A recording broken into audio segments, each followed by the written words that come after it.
Hello all, ఇవాళ నేను మీకు 2004లో రిలీజ్ అయిన ద ప్రిన్స్ అండ్ మీ అనే హాలీవుడ్ మూవీని ఎక్స్ప్లెయిన్ చేస్తున్నాను. ఇది ఒక ఇంట్రెస్టింగ్ లవ్ స్టోరీ.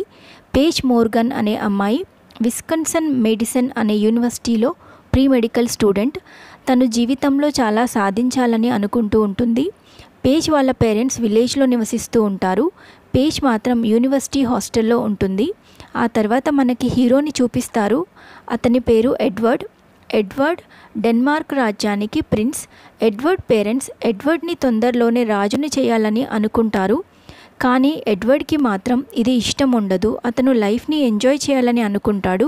ఒకరోజు ఎడ్వర్డ్ టీవీలో విస్కన్సన్ యూనివర్సిటీ అమ్మాయిలు రెస్టారెంట్లో వాళ్ళ టాప్స్ విప్పేసి బాయ్స్కి వాళ్ళ బాడీని చూపించడం చూస్తాడు. దాంతో ఎడ్వర్డ్ వాళ్ళ పేరెంట్స్తో తను కూడా విస్కన్సన్ యూనివర్సిటీకి వెళ్ళి చదువుకుంటానని అంటాడు. దాంతో వాళ్ళ అమ్మ ఎడ్వర్డ్కి తోడుగా సోరెన్ అనే అసిస్టెంట్ని ఇచ్చి పంపిస్తుంది.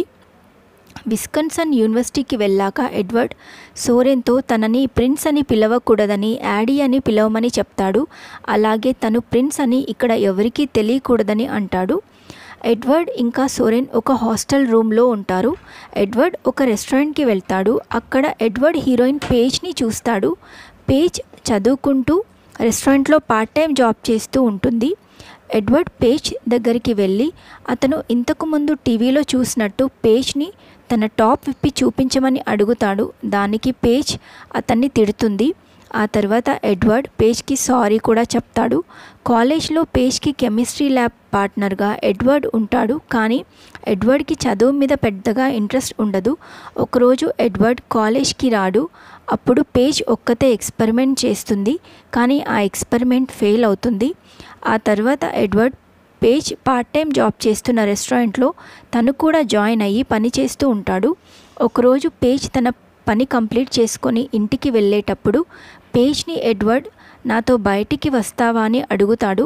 దానికి పేజ్ నో అని చెప్తుంది.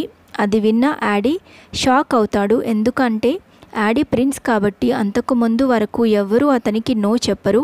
అప్పుడు యాడీ అసిస్టెంట్ సోరెన్ వచ్చి నిన్ను రిజెక్ట్ చేసిన ఫస్ట్ అమ్మాయి నువ్వు ప్రిన్స్ అని ఇక్కడ ఎవరికీ తెలియదు కదా, అలా చూస్తే నువ్వు మామూలు అబ్బాయివి అని ఎగతాళి చేస్తాడు.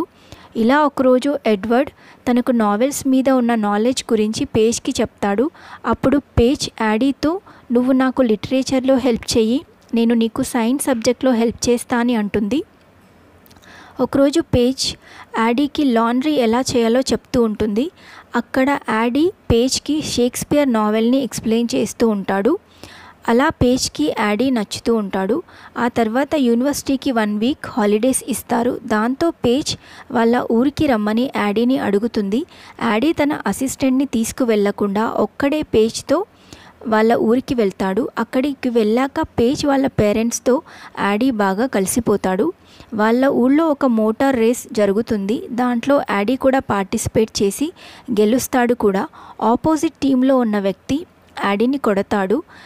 నైట్ ఇంటికి వచ్చాక పేజ్ యాడీకి ఆయింట్మెంట్ పెడుతూ ఉంటుంది. అప్పుడు పేజ్ యాడీతో మా పేరెంట్స్ మన ఇద్దరి మధ్యలో ఏదో ఉంది అని అనుకుంటున్నారు అని చెప్తుంది. అప్పుడు యాడీ నువ్వు చెప్పాల్సింది ఏమీ లేదు అని అంటాడు.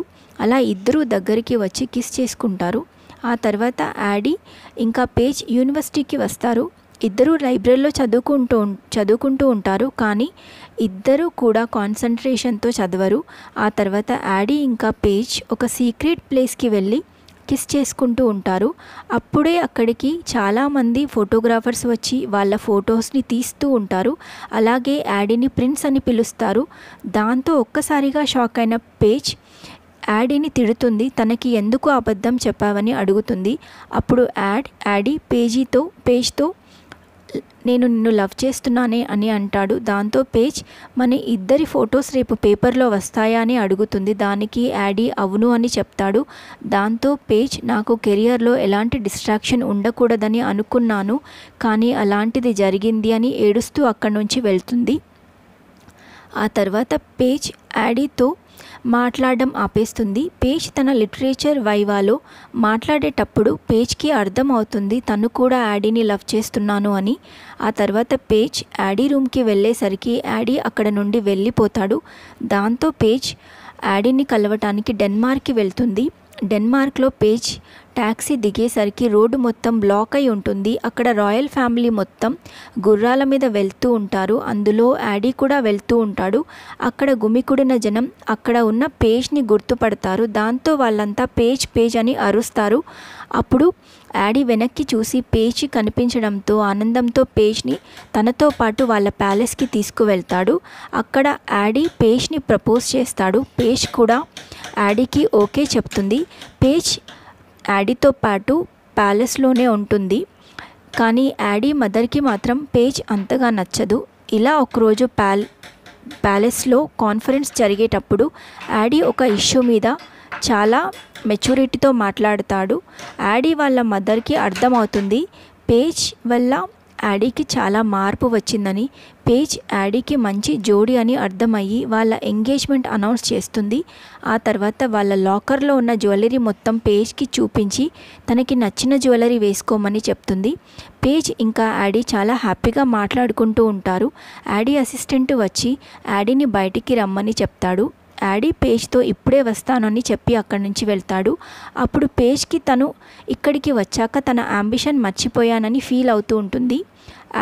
యాడీ వచ్చాక పేజ్ యాడీతో నేను ఇక్కడ ఇలా ఉండలేను, నా కెరియర్ గురించి ఆలోచించుకోవాలని అనుకుంటున్నాను అని అక్కడ నుండి వెళ్ళిపోతుంది. ఆ తర్వాత కొన్ని ఇయర్స్ అయిపోయాక పేజ్ తన డాక్టర్ కోర్స్ కంప్లీట్ చేసి డిగ్రీ తీసుకుంటూ ఉంటుంది. అక్కడ కాన్వకేషన్లో పేజ్ ఫాదర్ చాలా ప్రౌడ్గా ఫీల్ అవుతాడు. అప్పుడు అక్కడికి యాడీ వస్తాడు. అతను పేజ్తో నువ్వంటే నాకు చాలా ఇష్టం, నీ డ్రీమ్ నిజమయ్యే వరకు ఎంతకాలమైనా నేను నీ కోసం వెయిట్ చేస్తాను అని చెప్తాడు. అప్పుడు పేజ్ ఇంకా యాడీ కిస్ చేసుకుంటారు. ఈ సీన్తో మూవీ అనేది ఎండ్ అవుతుంది. Thank you for watching.